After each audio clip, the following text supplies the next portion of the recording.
sou bailarina de flamenco, sou professora de flamenco na quadra flamenca e sou também figurinista, especializada em flamenco. Tenho uma empresa chamada A Fulana Flamenco. E eu vim aqui conversar com vocês sobre a indumentária do flamenco e a sua evolução através dos tempos.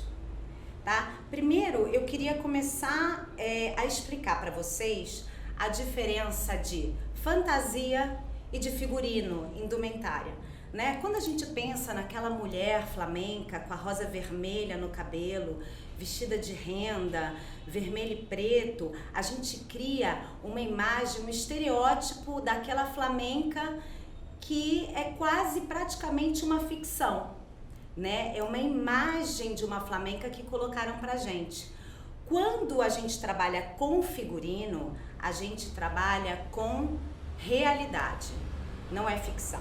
São realmente fatos reais, baseado numa cultura, numa tradição, de um país, de uma história, tá? De um povo.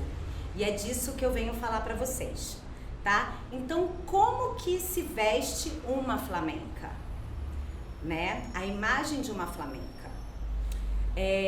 Na concepção de um figurinista retratando a realidade do flamenco, a gente não pode pensar nessa mulher vestida sem pensar na história que ela traz, que ela carrega consigo, tá? Então, uma flamenca, ela tem um vestido ou uma saia com muitos babados, ou uma saia canasteira, que é uma saia com muitos franzidos, com muitos adereços, coloridas, pensando em flores, em bolas, tá? Uma manga bem justa com muitos babados também.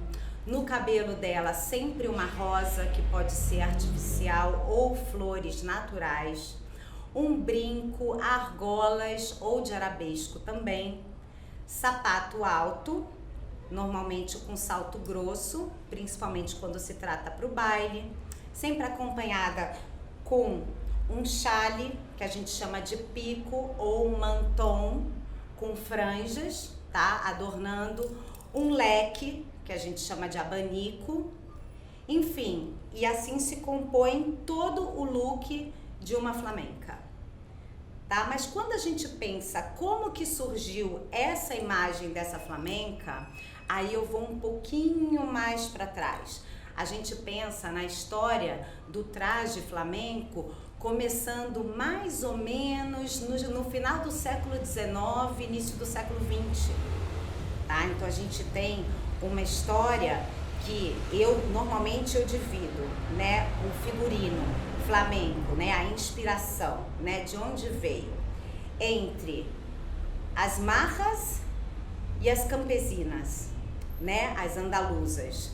Então as marras eram ciganas, não tão pobres, mas eram mais urbanas. Então a gente vê esse estilo em Madrid, por exemplo, né? As mulheres com aquela saia de seda, com aquelas mantilhas no cabelo, aquelas penetas. Só que a forma com que essas marras se arrumavam era muito radical, era muito exuberante comparado com as francesas, que na época tinham uma influência absurda na parte de traje, também de baile, mas na parte de traje na Espanha. Tinha uma influência muito grande e essas mulheres, elas começaram a brigar um pouco, teve um pouco de rechaço da parte da cultura francesa, né, que era dominante, mas elas começaram a brigar um pouco com esse estilo por serem muito exuberantes.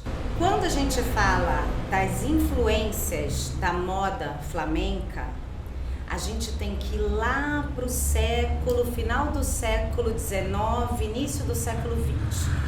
Então, tem duas vertentes, tá? Duas influências básicas, as marras e as andaluzas. Eu divido por quê? Porque foram influências diferentes. As marras eram mais urbanas, tanto que a gente encontra muito material delas, né, sobre os trajes que elas usavam, indumentária, das marras em Madrid. Então elas tinham aquelas saias de seda, elas tinham as mantilhas no cabelo, as penetas, mas elas eram muito mais urbanas. As andaluzas, elas eram campesinas, elas eram camponesas. Então elas tinham umas saias, uns tecidos mais pobres, né? Um floral, uma bola, era uma forma mais cotidiana e mais pobre, vamos dizer assim, de se vestir também, as camponesas, tá? As marras, elas tinham um pouco de rechaço da parte das outras pessoas que tinham uma influência muito grande da cultura francesa, não só no baile, como na indumentária também.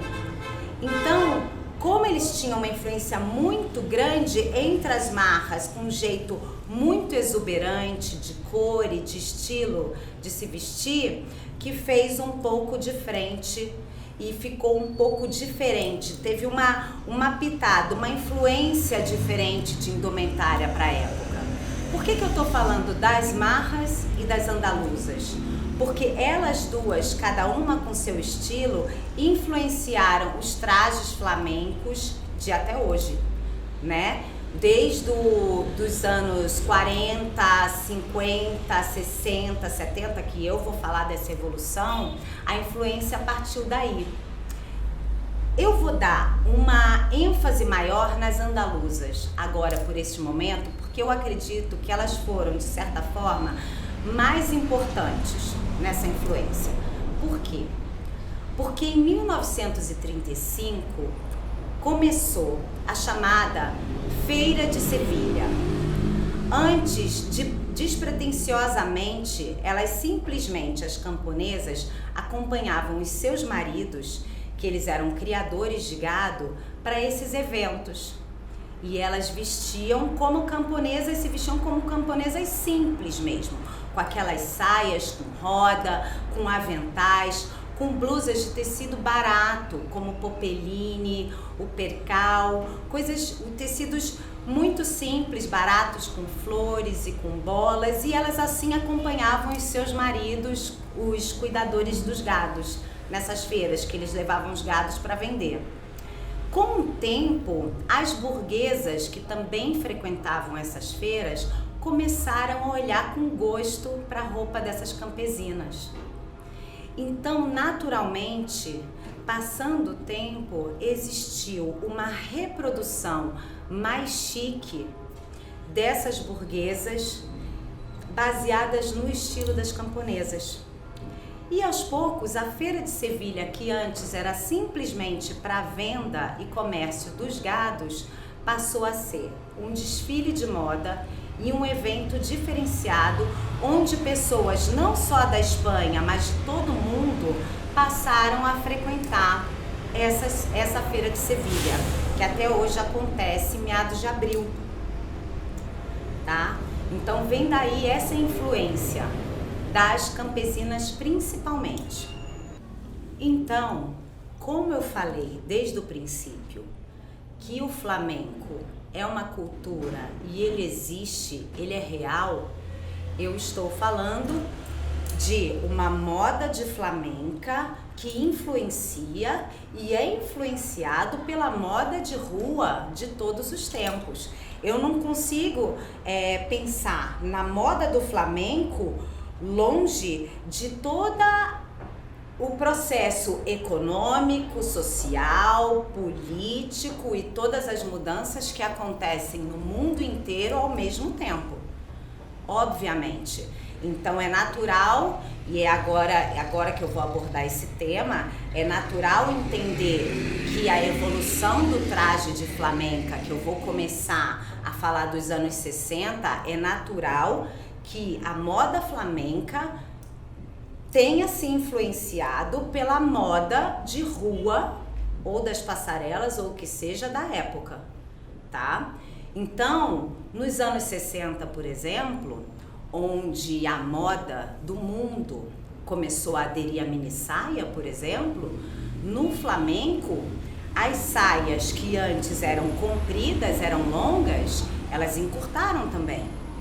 Então essas saias, elas chegaram até o joelho, cheias de babado, sim, com característica de flamenco forte, com os seus flecos, com as flores no cabelo, sim, porém seguiu uma tendência de época dos anos 60, que eram as mini saias.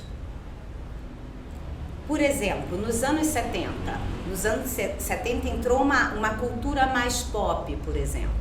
Então a gente vê uma diferença muito grande nos tecidos da flamenca, por exemplo. Então ela não estava mais usando bolas, flores, tecidos de algodão, tecidos de fibra natural. Não, ela começou a usar tecidos com estampas psicodélicas, geométricas. Os tecidos tinham a fibra sintética, o caimento deles já era diferente.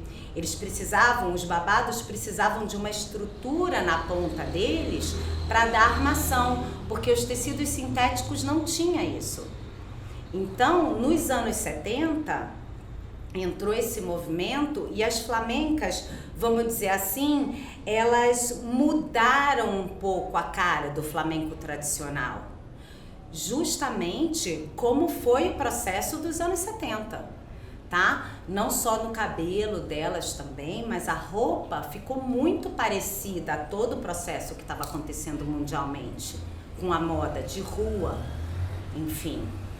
E nessa mesma época, muitos movimentos jovens não queriam mais saber das feiras de Sevilha, porque para eles era uma coisa antiga e eles queriam uma coisa mais moderna, eles estavam pedindo uma coisa mais pop, mais diferente. Então eles rechaçavam isso, achavam que era uma coisa com muita cara de antigo e eles não queriam essa mistura, tá? E aí foi acontecendo a mudança novamente nos anos 80. O que aconteceu nos anos 80? Nos anos 80, na moda de rua, normal, não do flamenco, aconteceu uma overdose de volume, uma overdose de estamparia, tudo ao mesmo tempo. Então os vestidos de flamenca ficaram com aquelas mangas bem grandes, com os babados armados, muito volume, aqueles babados desde a cintura. Exatamente uma overdose, que aqui a gente pensa assim, nossa, mas que coisa mais brega. Mas não, fez parte de um movimento da época da overdose de informação dos anos 80. Então, o traje de flamenca também participou disso. Você vê claramente a mudança radical dos anos 70 para os anos 80, que teve essa profusão de detalhes, de renda, muitos babados, muitos volumes, muitas cores, tudo ao mesmo tempo. E aí, passado os anos 80, a gente foi chegando para os anos 90. O que aconteceu nos anos 90? Uma influência do minimalismo, do contemporâneo. Então, as roupas de flamenca começaram a ficar de uma cor só, né? Começaram a ficar sem aqueles volumes. Os babados eram mais assentados. Os decotes mais diferenciados, já não trabalhava mais com aqueles decotes tão tradicionais. As saias às vezes eram longas, a bailaora com um vestido frente única, uma coisa completamente contemporânea e diferente do que antes se pensava sobre o traje de flamenca. Pulando dos anos 90 para agora, para eu não ficar falando de década por década, hoje a gente vê o traje de flamenca não só como baile, com um retorno muito forte às origens. Então a gente fala do retorno da bata de cola, da manga bufante, das origens do baile, do flamenco, dos tecidos, que remete às flamencas bem antigas, os cravos no cabelo, as flores do campo, os aventais, os chales, o colorido, tudo remetendo o quê? Aquela coisa quase que dos anos 40, quase o flamenco raiz, é o que a gente hoje em 2020 pensa no flamenco, esse retorno. Então você vê esse movimento, essa busca do antigo, do flamenco, não só no baile, como também nos figurinos. Isso acompanha, e bastante. Então, falando em atualidade, eu vou falar de uma indústria que movimenta bilhões na Espanha atualmente, que são as passarelas de moda flamenca. Vou dar o exemplo do CIMOF, principalmente. Em 2018, foram mais ou menos, aproximadamente 150 mil desenhos de traje de flamenca que entraram naquela passarela. Isso atrai gente, compradores, turistas do mundo inteiro. Então a gente pensa no movimento da economia, não só no momento que aquela modelo entra na passarela, mas a gente vai lá na base da criação, nos fios, na padronagem, na fiação, na tecelagem, todas as pessoas da produção, até chegar ao desenhista final, tá? Mas eu já penso mais além. Quando eu falo de CIMOF e dos frequentadores, não só existem os compradores da moda flamenca. Hoje a gente fala que a moda flamenca influencia a moda do mundo. Por ser patrimônio imaterial da humanidade, o flamenco hoje, ele permeia e ele influencia estilistas do mundo inteiro na sua moda de rua. Então, se você passar agora na rua e você vê uma pessoa vestida de bolas, com um vestido transpassado com babados, com uma manga com babado, com decote pronunciado, você pode ter certeza que isso é porque o flamenco está na moda. Então, o bacana é você entender que não só o flamenco sofreu a influência da moda de rua, como o flamenco hoje influencia diretamente os criadores da moda de rua mundial, tá? Mas saindo um pouco disso, porque se você pensar em moda flamenca de passarela, é de alta costura. Eu quero agora terminar falando dos tablados. Essa flamenca que baila nos tablados, ela não pode ter o corpo e ela não pode ter o shape do vestido de uma roupa de flamenca que está na passarela. As modelos são magérrimas, são muito altas e o corpo do vestido delas parece um violão. Eles são muito ajustados, até mais ou menos na altura do joelho, e saem muitos babados, muitas anáguas, muitos detalhes que quando a flamenca está no tablado, isso não acontece. Ela não pode usar, porque ela tem que movimentar, ela tem que abrir um pouco, espaçar mais as pernas, ela tem que se movimentar, o decote não pode ser tão pronunciado, porque isso não é confortável na hora de dançar. Então, eu brinco muito e falo, é como se tivesse uma alta costura do flamenco, que é mostrado no CIMOF, e elas reproduzem hoje, compram para ir nas férias de Sevilha, e existe o prêt-à-porter. Qual é o flamenco que se usa na rua? O flamenco que se usa no tablado, o flamenco de verdade. O flamenco de verdade é diferente. Então tem muito babado, tem muito franzido, decotes, bolas, flores, tem, mas é uma saia mais solta, mais larga, que a bailaora consegue pegar, manusear, levantar para sapatear, consegue mexer os braços com conforto, sem o decote cair, né? Então, e outra coisa, no tablado, essas bailaoras, no final dessa cadeia toda têxtil, dessa influência toda de moda, da indumentária que eu falei até agora, essa bailaora, ela vai comprar desses estilistas que estão na passarela, mas eles transformam para um shape que é usado na rua. E no final das contas, essa bailaora que está naquele tablado, ela está mostrando o quê? A vida flamenca como ela é desde o princípio. Ela está reproduzindo através do baile dela essa história inteira do flamenco, desde a antiguidade até hoje. O flamenco, na hora que você baila, na hora que você põe um vestido, que você coloca um brinco, o jeito que você arruma o cabelo, que você coloca a flor, isso conta uma história. E é uma história que é muito viva. Não dá para falar do flamenco, do baile, como uma reprodução, um personagem. Não, o flamenco não é um personagem. Ele está dançando o que ele é. Ele está vestindo o que ele é. O que é? A raiz do flamenco real, que vem da onde? De toda essa história dessas camponesas que começaram, que eu comecei a falar para vocês. Vamos falar, eu estou falando desde o final, né, do século XIX para o século XX, como uma marca forte, um marco forte do traje de flamenca, do início do uso do traje de flamenco. Mas a gente está falando de muitos e muitos e muitos anos. Então, quando a moda flamenca chega no tablado, ali ela está dançando o quê? A cultura, a tradição de um povo, os ciganos, aquele caldeirão que acontece no sul da Espanha, toda aquela influência, toda aquela mistura dos povos.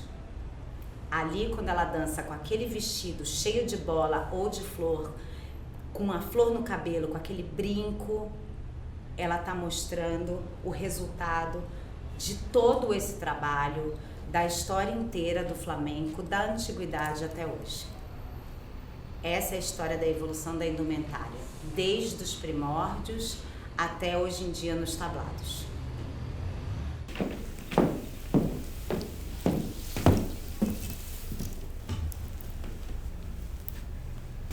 Olá, meu nome é Jimena Espejo e vou falar um pouquinho sobre a bata de cola. É inquestionável o quanto é encantador a figura de uma bailaora deslocando-se pelo espaço, utilizando essa bata de cola, esse vestido longo que tem essa infinidade de babados que dão uma sensação de ondas do mar, essa cascata de tecido, acompanhando, né, os sons flamencos de uma guitarra. Mas essa peça da indumentária, que é bastante comum vermos hoje num espetáculo flamenco, nem sempre esteve acompanhando as ciganas, por exemplo.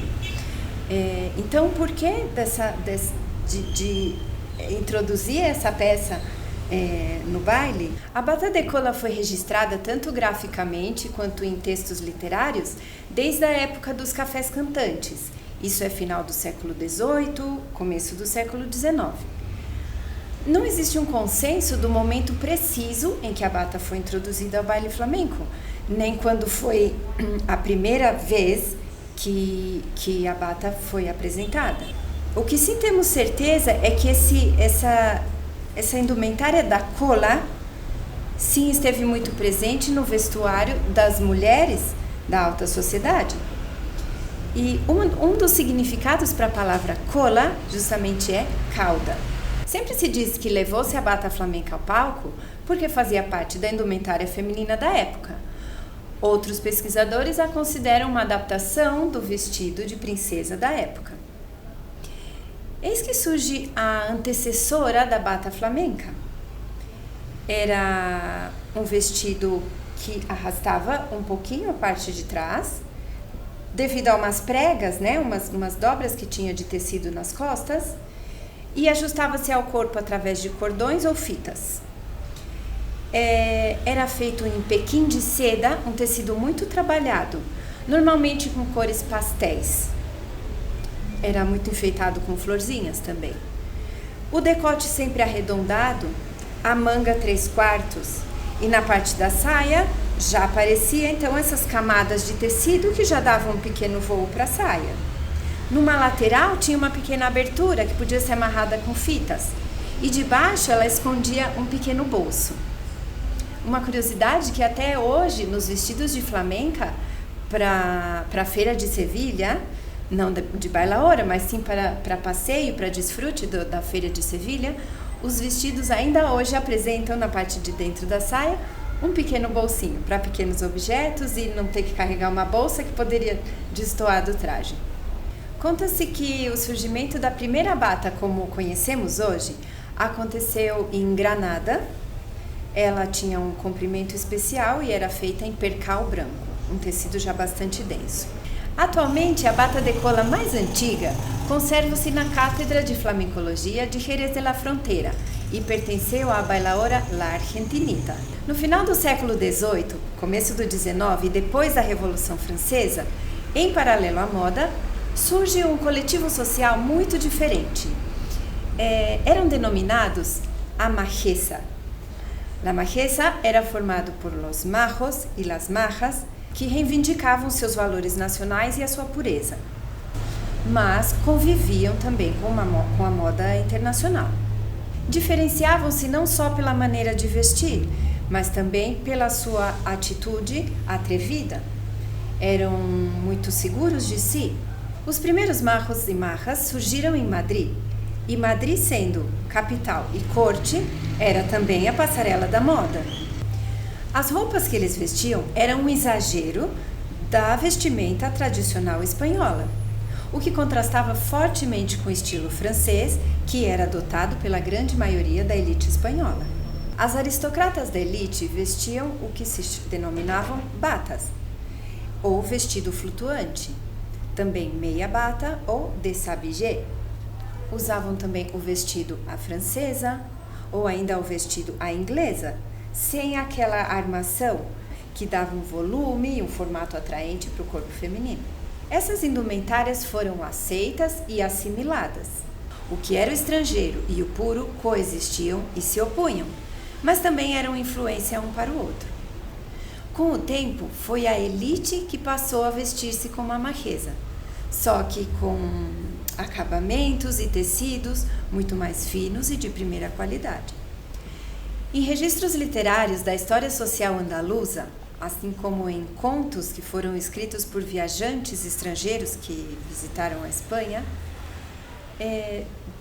encontramos a descrição de momentos da majeza gaditana, ou seja, dos majos da região de Cádiz, sul da Andaluzia, em momentos de preparativos para um casamento. E ali mostram com riqueza de detalhes a maneira como eles tentavam emprestar prendas ou até trajes completos de pessoas que tivessem alguma relação com a alta sociedade local. Todas as marcas da época gostavam, quando a ocasião lhes exigisse, vestir-se com muito capricho para o que depois acabava se tornando uma verdadeira exibição. Então fica fácil compreender que se para uma festa ou para um evento social fazia-se tamanho alarde na cidade para que elas estivessem de acordo, não fica difícil imaginar que uma bailaora da majeza gostasse de causar um certo burburinho ao se apresentar num tablado exibindo sua bata de cola sobre o tablado de qualquer café cantante. Foi aí que a indumentária passou a ter mais importância no baile flamenco. Servia como chamariz para o público. Os bailaores brincavam com o colorido e com a estética, procurando dar mais virtuosismo para os seus espetáculos, para as suas apresentações. Temos que compreender que até então as primeiras indumentárias utilizadas na interpretação do baile flamenco faziam parte do cotidiano. A bailaora Matilde Coral, ícone do baile com bata de cola, pesquisadora, grande maestra da Escola Sevilhana do Baile Flamenco, escreveu um livro, O Tratado da Bata de Cola, onde ela procura conscientizar sobre a importância, a elegância e principalmente orientar quanto ao manuseio da bata de cola. Segundo ela, está aí, na indumentária de festa das mulheres da época. Não é que elas vestissem a bata para bailar, e sim que uma vez que elas estavam vestidas com a bata de cola, era preciso bailar com ela. Usavam um vestido longo, recolhido numa das laterais, e quando elas chegavam num espaço que estivesse limpo, elas soltavam o vestido. As bailaoras da época foram incorporando essa bata, essa indumentária em seus bailes, justamente para dar mais espetacularidade, mais brilho e mais grandeza às suas apresentações. Consta em uma crônica que em 1862 a princesa Isabel II visitou Andaluzia e foi feita uma festa flamenca para receber a realeza. Isso motivou os artistas a buscar fama e reconhecimento pelo seu baile e sua vestimenta, ou seja, por todo o seu espetáculo, esperando ser uma vez mais chamados para apresentar-se diante da realeza. Essa moda foi a que reinou entre as damas da alta sociedade, mas não tinha muito a ver com a vestimenta das moças, das marras, nem das ciganas, que foram as que gestaram em seus corpos o baile flamenco. A bata de cola não deixava de ser um estorvo, uma dificuldade no momento de desenvolver o baile, acompanhando a guitarra e o cante, suas melodias. Portanto, foi preciso desenvolver uma técnica que permitisse essa mesma desenvoltura, sem perder a graça, a elegância. É muito importante o trabalho do equilíbrio, já que uma vez que movemos a bata, uma das pernas está no ar. Os giros são rápidos, dinâmicos e muito importante o uso adequado da força. Não podemos usar muita força porque não podemos chutar a bata. A bata precisa ser conduzida. Vou falar um pouquinho sobre as características da bata de cola. Apesar de que não existe uma bata de cola padrão, tem algumas características que precisamos observar. A primeira e a mais evidente é essa enorme quantidade de babados. Normalmente colocam-se 5 fileiras de babados na parte da saia e 5 fileiras na parte da cola. Não é uma regra. Podem-se colocar menos fileiras de babados mais largos e muitas mais fileiras de babados mais estreitos. Os tipos de bata. Elas podem ser inteiras ou de uma peça só, como um vestido, ou duas, como saia e corpo. Os tipos da bata variam bastante com relação à quantidade de babados e comprimento. Isso muito vai depender do tipo, do gosto pessoal e principalmente da proposta coreográfica. São chamadas de médias as batas que são um pouco mais curtas e ainda a cola podem ser fixas ou removíveis à saia ou ao vestido, através de zíper ou botões ou fitas ou outra maneira de fixação. Os tipos de tecidos são inúmeros. Os mais comuns são Oxford, crepe cochibo, organdis, organzas, popelines ou tecidos engomados. A escolha do tecido vai depender muito do tipo, também de gosto pessoal e também da proposta coreográfica, dependendo do comportamento que eu preciso que ela tenha. A bata apresenta uma outra disposição de babados que vem na parte interna da saia, que são chamados de cancan. Os tecidos usados para esse cancan têm que ser um pouco mais leves, mas também bastante resistentes, porque essa é a parte da cola que vai arrastar pelo chão na grande parte do tempo. A combinação de tecidos deve permitir que a bata permaneça sempre aberta, quando estiver no ar, quando estiver pousando, a não ser que seja necessário e coreografado que ela seja torcida. A bata não pode ser nem muito leve, nem muito pesada. Hoje, graças aos tecidos mais leves, as batas pesam entre 3 e 4 quilos. Matilde Coral conta em seu tratado que as batas chegavam a pesar 25 quilos. Eram feitas em percal, um tecido denso, apresentavam rendas bordadas, babados, eram engomadas e tinham sim que ser engomadas toda vez a cada apresentação. Eram necessários entre 35 e 50 metros de tecido. Diante dessa dificuldade e também pela dificuldade de manuseio, por elas serem muito longas, foi que surgiu o colin. O colin era a evolução da bata de cola, já que tinha o mesmo corte, porém mais curta. As batas atuais partem de uma saia, assim como as anteriores. Mas devido a que, isso desde a Revolução Industrial, com o desenvolvimento de tecidos modernos, mais leves e muito menos encorpados, muitas vezes é preciso costurar na borda da bata, na última borda, um cordão. Chegou a ser usado chumbo, inclusive, para dar um contorno mais encorpado e manter esse molde da bata. Com relação ao comprimento da bata, partindo da cintura, a cola chega a medir de 1,5 m a 1,75 m. Alguns artistas as usam mais compridas. Quanto mais longa, mais espetacular, mas também vai ficando mais difícil de movê-la. É muito importante que exista uma proporção entre a altura do artista e a bata. Um artista que tenha uma estatura um pouco mais baixa, seria adequado que usasse uma bata um pouco mais curta. Já o artista mais alto pode usar uma bata mais longa. Eu vou falar um pouquinho das bailaoras de bata de cola. Temos inúmeros exemplos de brilhantes artistas que deram início ao uso dessa vestimenta e que deixaram um legado admirável. La Mejorana, Rosário Monge, conhecida por seu apelido artístico La Mejorana, foi uma das grandes artistas que popularizou o baile com a bata de cola. Disse que foi a primeira artista a apresentar-se no palco com uma bata de cola e assim tornando popular.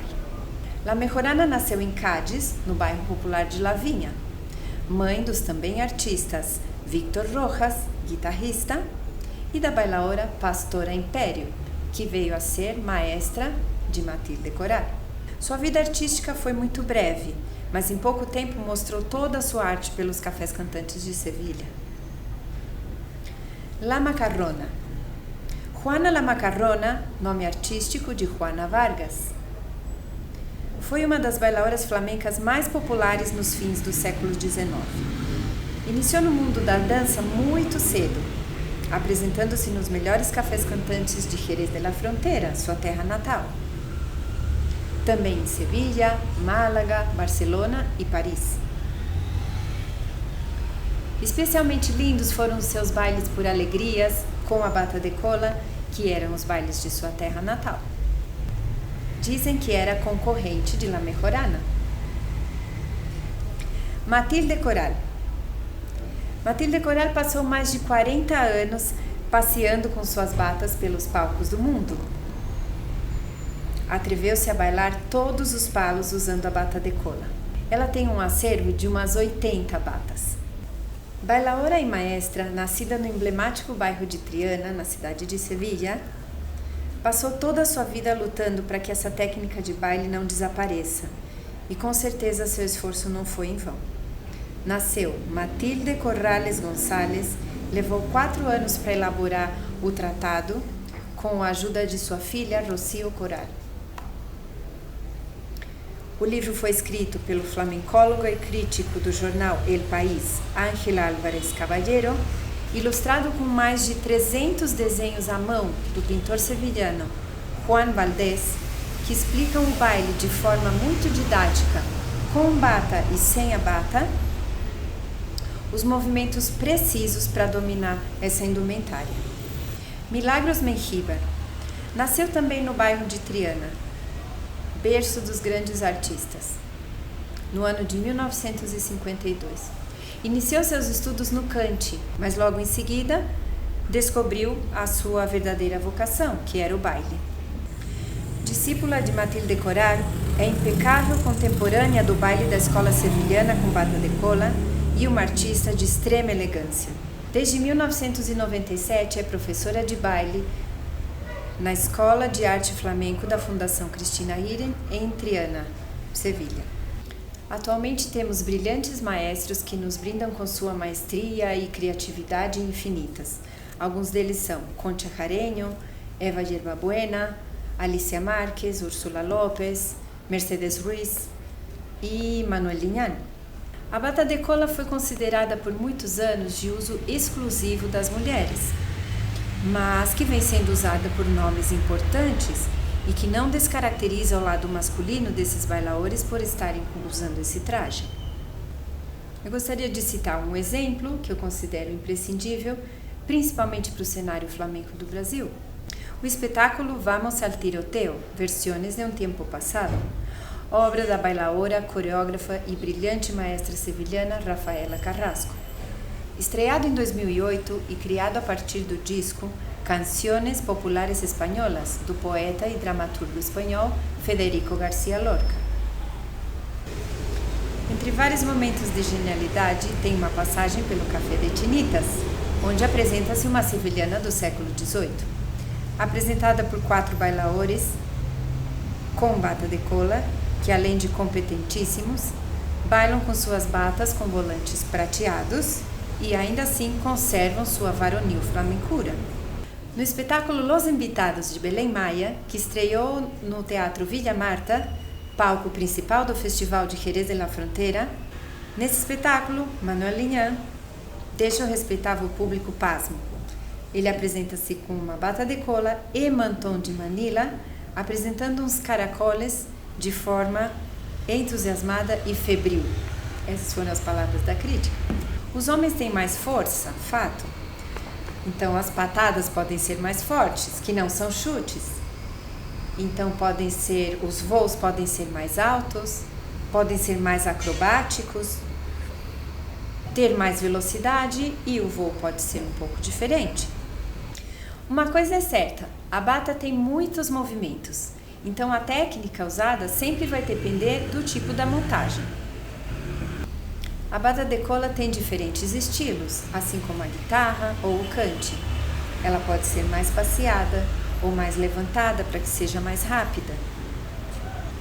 De todos modos, é encantadora. É fascinante e continua sendo usada com muita criatividade no baile flamenco. Então eu acabei de contar para vocês um pouquinho do que é a história da bata de cola, com a influência da moda, com a influência do comportamento, das atitudes. Sem dúvida alguma é material para muita criatividade. Sim, é fascinante e muito convidativa. Obrigada a todos vocês que assistiram. Isto é Flamenco. Oi, meu nome é Maissa Bacri.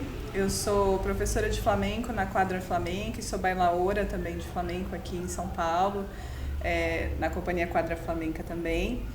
Esse vídeo faz parte do projeto Isto é Flamenco, que é financiado pela Lei Aldir Blanc.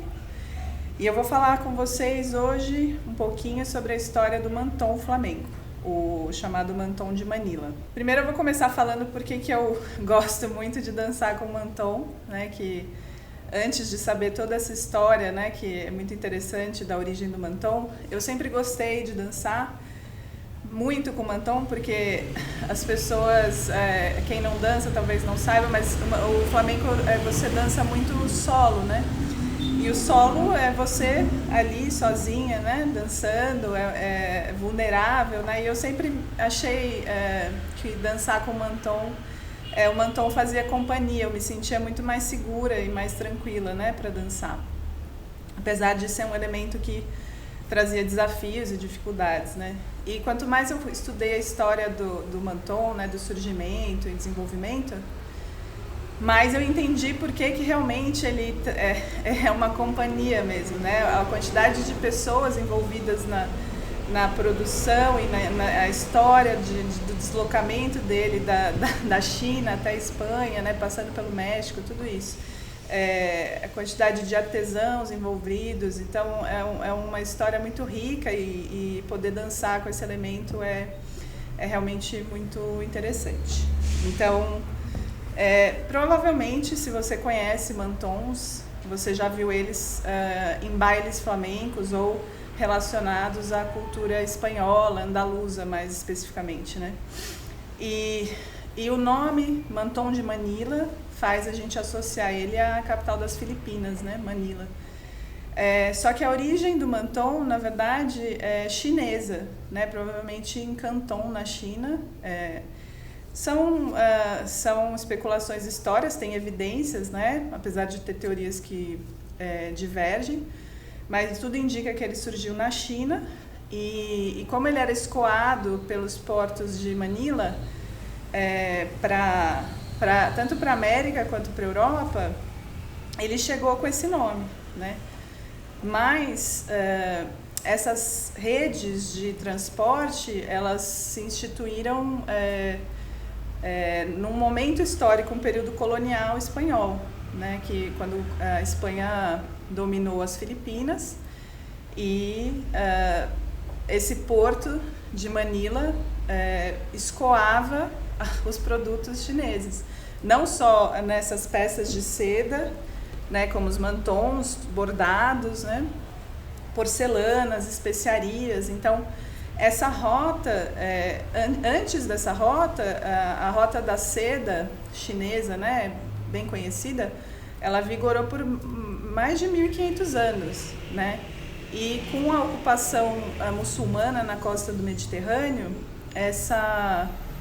esse comércio foi dificultado. Então, vários países tentaram outras formas, né, para sair, para conseguir chegar no Oriente. Tanto que a gente tem a chegada às Índias, né, do Vasco da Gama e tal. Então, foram vários trajetos que foram traçados, né, depois dessa época para atingir o Oriente, né, o Extremo Oriente.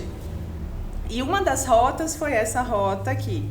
Saía de Manila, nas Filipinas, atravessava o Pacífico de navios, galeões de Manila, que se chamavam, chegava em Acapulco, no México. De lá, algumas coisas ainda ficavam no México, né? Algumas mercadorias ficavam lá. Parte das mercadorias ainda viajava por terra de Acapulco para Veracruz, e de lá embarcava de novo para chegar, né, pelo Atlântico em Sevilha, em Cádiz. Então, assim, isso foi o primeiro, né, o movimento, é uma das maiores rotas marítimas já criadas, se não a maior.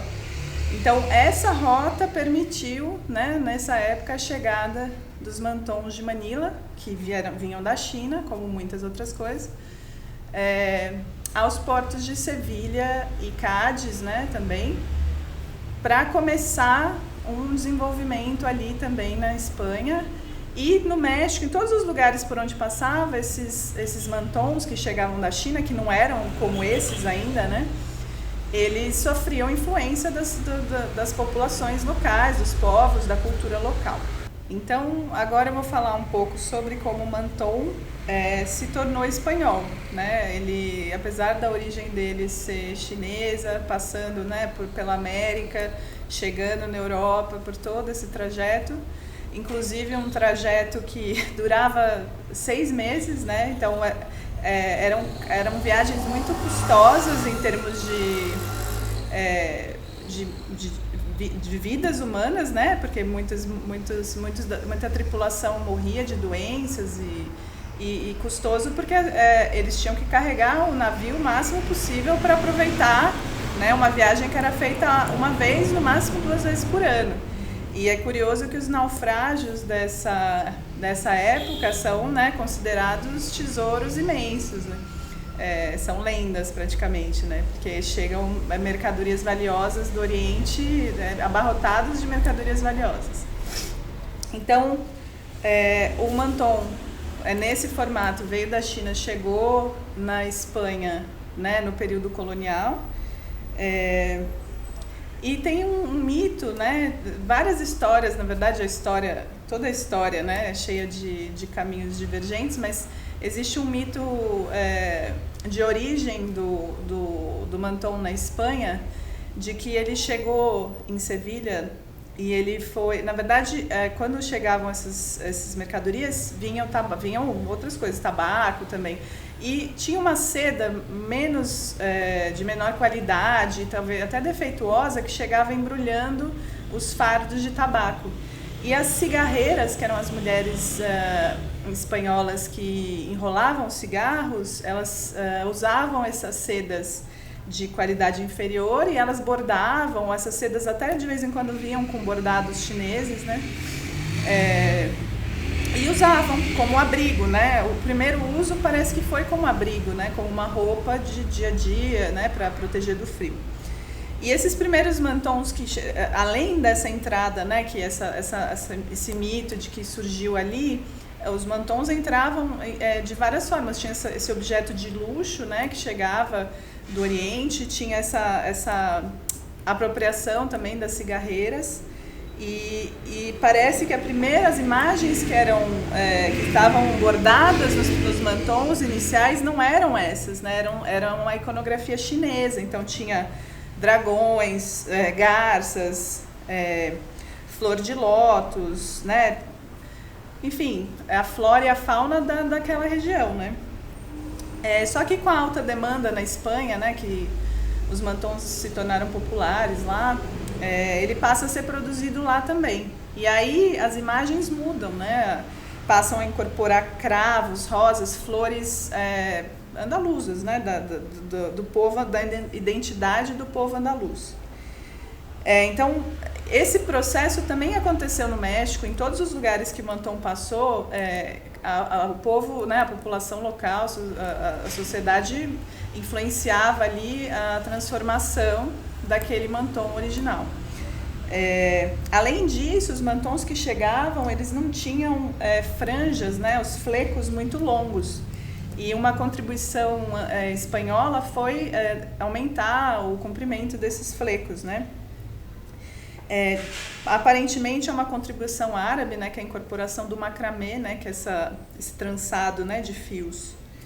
E então, assim, é um universo inteiro de símbolos, né, de imagens então isso cria tipos de mantons diferentes, né? Você tem o mantón chinês, que é mais parecido com os que chegavam da China, com padrões e cenas da vida, né, da China mesmo, até diferente em regiões, de várias regiões da China, mas isso é outro vídeo.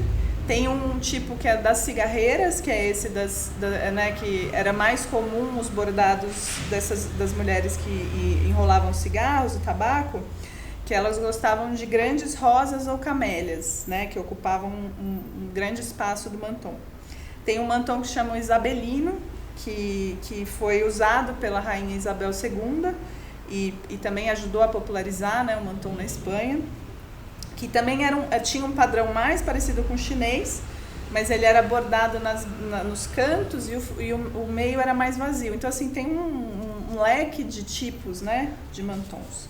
Então, desde muito cedo, né, desde que entrou ali na Espanha, o mantón teve uma presença grande na sociedade espanhola, em diferentes camadas, né? Teve épocas que ele era mais popular, tinha épocas que ele apelava mais para as classes mais abastadas, mas ele tá muito associado ao baile flamenco também, às tradições religiosas, às festas, né? As festas tradicionais, populares, de diversas regiões da Espanha. Então ele não está restrito a Sevilha, a Granada, as regiões do sul da Espanha, Andaluzia, né?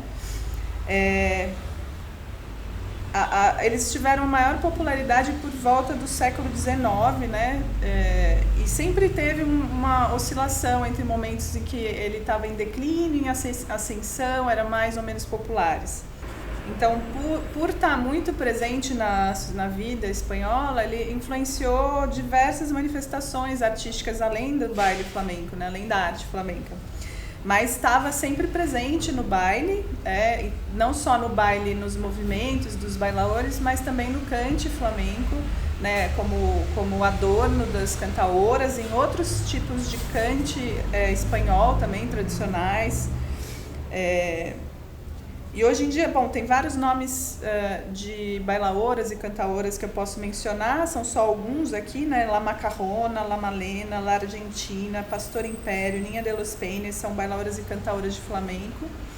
E atualmente, algumas referências são Sara Baras, Belém Maia e Maria Parrés, mas a gente fica preso ao universo feminino, mas os mantons também estavam de alguma forma presentes na vestimenta masculina, em menor grau, e também no baile masculino agora, né? Isso é mais recente, vocês podem ver isso muito bem feito com Manuel Linhan e outros. Também influenciou a pintura, né? Tem um quadro do Henri Matisse que chama Mantón de Manila, né? Tem vários pintores espanhóis também fizeram pinturas com mantons, né? Também fez parte de selos, né? Porque era realmente uma parte da identidade, né? Do vestuário tradicional. E no século XX entrou também na alta costura, né? Então você vê hoje em dia desfiles com mantons e com roupas feitas com mantons, né? Agora eu vou mostrar para vocês, explicar também um pouquinho sobre como ele é feito, né? Então você vai ver, eu vou mostrar esse mantón aqui, ó. Vocês vão ver que ele tem um corpo quadrado, né, ó. Vou mostrar aqui. Né, bordado, e ele tem os flecos, que são as franjas. E quando você dobra, ele forma esse triângulo. né, que você pode colocar aqui. Tem que ter um tamanho mínimo para você poder segurar aqui, né, especialmente para o baile. Então vocês vão ver, ó, que esse aqui é um mantão mais leve, um pouquinho menor, né, tem vários tamanhos de mantons. Geralmente, né, o mantom tradicional é feito de seda mesmo, né, como os que chegavam de Manila. Esse aqui já é um pouquinho maior, ó, e um pouco mais pesado, né, dá para sentir. Então o peso varia, o tamanho, né, a quantidade de franjas. E esse aqui já é um mantom bem recente, já é desses feitos na China, né? Poliéster, todo tecido diferente. Então, a produção dos mantons, ela é feita pelas bordadeiras e maestras e flequeiras, né? Tem toda uma indústria, né, de artesãs espanholas, né, no caso, que fazem, né? Então você tem uma delas que desenha, né, faz os padrões, que é a maestra, ela faz os padrões e ensina as demais aprendizes que fazem os bordados, né, que são as bordadeiras, que fazem também com fio de seda. E aí você tem as flequeiras que fazem a inserção dos flecos, também de seda. Atualmente, nem todos os mantons vão ser de seda, com fios de seda. Você tem incorporação de tecidos sintéticos, né? Seda artificial, mas os mantons mais valiosos e mais bonitos são de seda, com fios de seda, com flecos de seda, né? Geralmente feitos à mão. Hoje em dia você tem mantons feitos à máquina, né, também. E um cenário que muda bastante por causa do mercado de trabalho e da competição com mão de obra barata chinesa, no caso, né?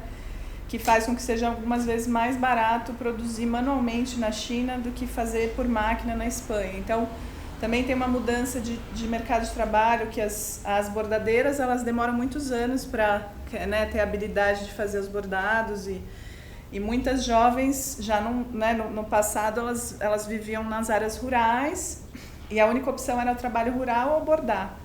E agora elas já estão estudando, então tem menos bordadeiras sendo formadas. Então todo um mercado que muda, mas a gente ainda tem a produção desses mantons, né, mais tradicionais. Então, vou mostrar para vocês agora um pouquinho do movimento do mantom, né, só para vocês verem a diferença até de um mantom para outro. Então, ele é um quadrado, né, que quando você movimenta, ele pode, né, vir esse triângulo que você coloca, né, nas costas, ó. Tá? Esse mantom, ele é mais leve, ó, você vê pelos flecos, tá? Então, tem vários movimentos, né, de ondulação, trabalhar com as franjas e dependendo do palo, vai variar, né, o tipo de movimento, a intensidade, né? Você tem que trabalhar o mantom como uma extensão do corpo, né?